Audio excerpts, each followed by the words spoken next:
Hello, BookTube, and welcome to BookTrek 2021, a 5-month mission that I'm embarked on with a bunch of other booktubers. We're reading Star Trek fiction for the rest of the year, and we're doing it iteration by iteration for 2021. There's plenty more iterations that will still serve us in 2022. Who knows how we'll mix it up then. I'm hoping for myself, if the event continues in 2022, I'm hoping for more hosts as well. There are a lot of other people out there that love Star Trek and could haul down some books and talk about them. But for August, we did Star Trek, the original series. Kirk, Spock, McCoy, and all the different stages of the 35-year history of their time together as characters. So original novels, the animated series, the movies, and I had a blast because the original series is my Star Trek. It's the one that means the most to me. And we're saying goodbye to that today. We won't be talking about the original series anymore for the rest of this year. And we are instead moving to Star Trek The Next Generation for September, which of all the Star Trek iterations is the least mine. I love a lot of the others, but there's never been any love between me and The Next Generation. And I confess, a part of me is hoping to change that this September and finally see what so many of the rest of you do in this iteration of Star Trek. We'll be embarking on that tomorrow. I had a pretty hard rule in place for the original series. For BookTrek, I said I won't go back to books that I've read a million times. I won't go back to favorite authors because that's lazy. I want to explore around, and I'm glad I did. I found a lot of stuff that I'd only read quickly once, decades ago. And if that was true for the original series, it's even doubly true for The Next Generation. Habits are always to be most resisted when they offer the most comfort. And I would be incredibly comforted by going to old favorites, the tiny number of old favorites I have among Next Generation novels. So I absolutely will not be doing that. Instead, I will range all around the place. I'll read most Next Generation novels I either haven't ever read or read only once quickly a long, long time ago. So it'll be a voyage of discovery, no pun intended. But the book that I thought I would read, or talk about with you today, I read it last night, I reread it last night, is The Natural Bridge between the two. It's J.M. Dillard's novelization of Star Trek Generations, the movie that very intentionally does not have a number in the title. It was very intentionally meant to form a bridge between the two enterprises. The Enterprise of Kirk's time, NCC 1701, no bloody A, B, C, or D, all the way to the Enterprise D, commanded by Captain Jean-Luc Picard. It's not an actual bridge. There's still almost 100 years between the two incarnations that we don't know that much about. A lot can happen in 100 years, but it is supposed to be a personal bridge between the two. In the book, same as the movie, if you've seen the movie, then you know what I'm going to say. There is a weird stellar phenomenon, a ribbon of quantum energy that just sort of erupts into our time-space, travels for a while, and then disappears out of our time-space. And that ribbon, that nexus, is odd. It isn't just a natural phenomenon. It seems to have psychotropic elements. If you get caught in it, you don't just get destroyed or irradiated. You get duplicated inside the ribbon. And it somehow gives you your heart's desire. Now, the minute you start getting into territory like that, you are not talking about science anymore, of any kind. You're talking about fantasy. Nevertheless, that does happen. And in the novel, which is based on Brannon Braga, is that Rick Berman and Ronald Moore did the story. Brannon Braga, Ronald Moore, and did the screenplay, and then J.M. Dillard did the book. And it's a little bit of a mess. The concept is a little bit of a mess. What this thing is never explained. So it's basically God. It's Deus Ex Machina, which is lazy storytelling. How a natural phenomenon can translate you to a cabin in the woods or a Christmas tree celebration or bliss of any kind, how it can do that is also not explained or even hinted at. How a macro, microeconomic, and atomic functions could cause any of that. It just, why would the nexus, this energy wave, be telepathic? Much less wish-fulfilling. Nevertheless, it is, and it has already struck some vessels of El-Orians, an alien race that Next Generation fans will know because that is Guinan. Extremely long-lived, functionally immortal aliens.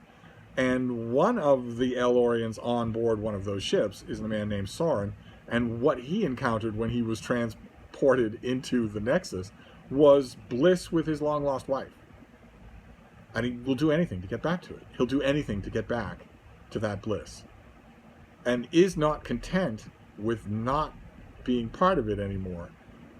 This doesn't make any sense, keep in mind. The Elorian vessels are rescued before they can go into the Riven, the Nexus. So Soren wouldn't be in there, and neither would Guinan, and she wouldn't know what's in there for anybody else. Nevertheless, they seem to know what's in there. Guinan has to live with her, with the loss of that ecstasy, and Soren refuses to. He wants to get back inside the Nexus.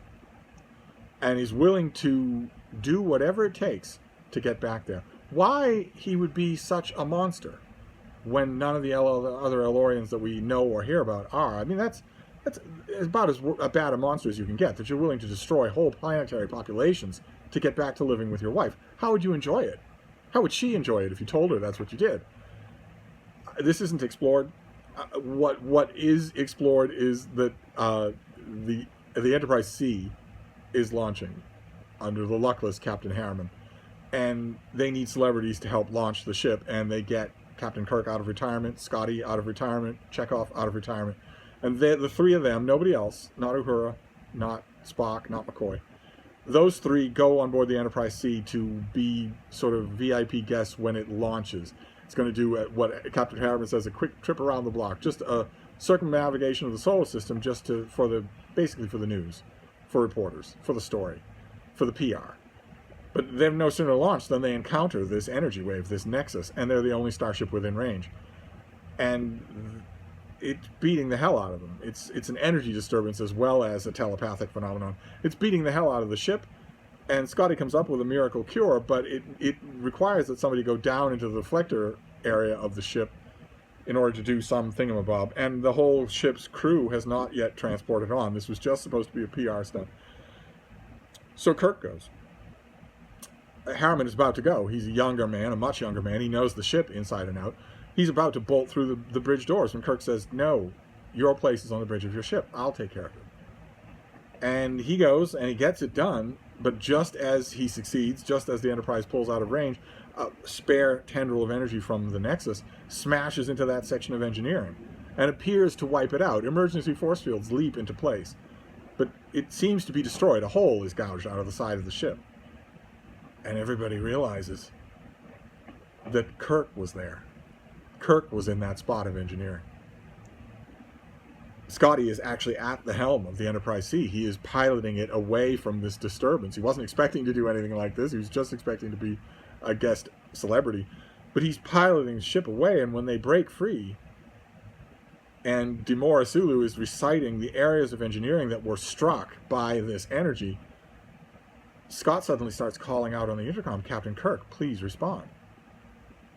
And then, in a telltale little second, he forgets that there's a captain on the bridge at all. He outranks Harriman in every conceivable way and just orders Demora Sulu, "Have Chekhov meet me there."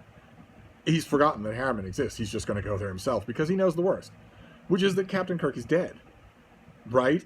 At the launch of the Enterprise C, that is the effect that, and nobody else knows what the Nexus is. Nobody knows that Captain Kirk might be transported into it and still somehow alive and having experiences. They just think that the Enterprise C had the most unlucky launch of any ship ever in the history of humanity. That on their maiden launch, the legendary Captain Kirk died. Now, in the movie, we move forward to Picard's day, and this energy ribbon is threatening again. The Elorian refugees are... Soren wants to disrupt the electromagnetic path of this ribbon to the point where it will brush past the surface of a planet, and he can be there to be absorbed by it and get back to where he wants to be. He's willing to do anything, including sacrifice the population of those planets by blowing up their stars and altering their orbits. So it falls to Picard and his Enterprise to stop them. And Guinan is on board that Enterprise, and she has already been inside the Nexus. And the plot is very convoluted, and needlessly so, and also pointlessly so. The pointless murder off stage of Picard's brother and his nephew is heartless isn't even the right word. I don't know what that is. I have no idea what that is, why that was done. One of the cruelest things that I've seen Star Trek do. Eventually, circumstances put Picard inside the Nexus where he meets Captain Kirk. And at first, Kirk doesn't want to leave. As far as he's concerned, he's perfectly happy. And then he realizes, it's a wonderful Kirkian moment, he realizes there's a gorge on the property and he's riding a horse, and so is Picard. And Kirk jumps the gorge a few times before Picard gets to him. And Kirk says, I've jumped that a few times. I was always terrified, but not this time. None of this is real. None of it matters. That's why I wasn't afraid. Perfect moment for Kirk. That he tests himself through fear, and when it's not there, he knows to worry. Perfect moment. He's so accustomed to overcoming, to being brave in the face of fear, that when it's not there, he is suddenly motivated to leave the Nexus with Picard to stop Soren. And when they do, circumstances eventually end in Kirk's death. So he's outside the Nexus and he dies in the real world, displaced by 100 years from when he was last seen on the Enterprise C. The movie, I think, is effective. We talked about it a little on our Star Trek discussion video that we did for the original series, and the novel is even more effective in ways that I can't forgive the movie for not being. I don't actually know the Hollywood scuttlebutt about this movie. I don't know what the original ideas were, or the original offers, or the original budget. I think it's an absolute crime, cinematically, a crime, that this movie does not give us a scene where Spock and McCoy learn that Kirk is dead. We never see that scene. DeForest Kelley and Leonard Nimoy never get to act that moment. And that's a crime.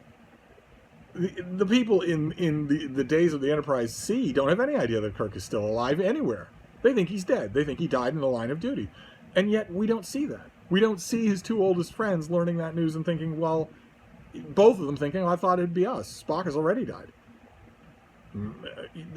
McCoy has already had a mortal illness. They surely thought that Kirk was immortal. And we don't get that moment, and I wish we did. And the nice thing about the book is that we do. We get Sulu finding out and not believing it, just not believing it. When Chekhov finally gets through to Sulu on the Excelsior and tells him, the captain, I'm afraid it's the captain, there's bad news about the captain, Sulu immediately starts thinking, well, I kind of knew Harriman at the Academy, but not very well. Boy, what a horrible break of luck if he dies on the maiden voyage of his own ship. Sulu never even thinks that it might be Kirk. Kirk surely is indestructible. And there's a wonderful scene with Spock and McCoy in an alien non-denominational chapel where they finally meet. And McCoy has insisted to himself that he will not cry in front of a Vulcan. That it's too much of a strain, it's not fair, but he does anyway, and it's a wonderful moment. It's a wonderful, wonderful moment. Could have been a lot more moments like that. And I don't know if they were ever actually planned for this movie. I don't know if there was ever a budget line where approach DeForest Kelley, approach Leonard Nimoy. Are they willing to do this? We can film the scene near them. They don't have to come here, if that's a bother. It's going to be an intimate little scene. They just need to be together to film it. I don't know if that ever happened. I don't know if there ever was a scene where we see Sulu on the bridge of his own starship learning that Captain Kirk is dead. We don't get those moments on camera, and that's a crime. That ought not to be true. But we do get it in this book, and Dillard's come up a few times on BookTrek 2021, and is a very enjoyable writer. This is a very enjoyable book.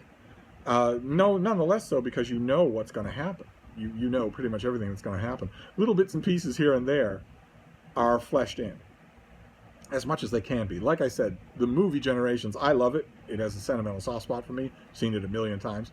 But it doesn't make a whole lot of sense. Some Star Trek movies do. Some Star Trek movies very much don't. This one doesn't make a whole lot of sense. Not Soren and the Klingons, not the Klingons themselves, not the nature of the technology, not the nature of the ribbon, the Nexus.